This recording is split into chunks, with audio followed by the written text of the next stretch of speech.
ख्वाजा सराव ने गेम चुक के रख दिया पिछले 5-6 सालों के अंदर, यानी कि हम लोगों ने पीछे हटने से इनकार कर दिया। Prostitution is always going to exist और उसकी जिम्मेदारी किसी ना किसी को दी जाती है, और पाकिस्तान के माशरे के अंदर अनफॉर्चुनेटली वो जिम्मेदारी ख्वाजा सराव को दी गई है। माँ के पेट की अपनी जो हार्मोनल कंडीशन है, वूम की जो हार्मोनल कंडीशन है, वो भी बच्चे की डेवलपमेंट मुतासर करती है। मेरे ख्याल से हमें एक मानना पड़ेगा हमें कि हम बरसगीर पाक व हिंद के लोग, हम हुस्न परस्त हैं। Bilawal Bhutto Zardari is definitely the future.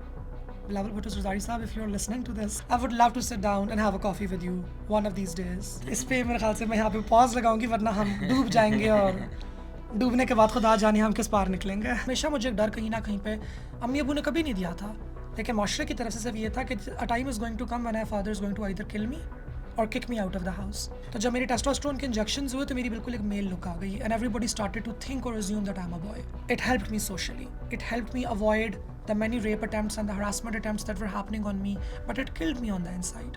तकरीबन मैं बहुत से मुल्कों की मैं ख्वाजा सराव से मिल चुकी हूँ, वो बात ही नहीं है वो बात ही नहीं है, ही नहीं, वो नमक ही नहीं है।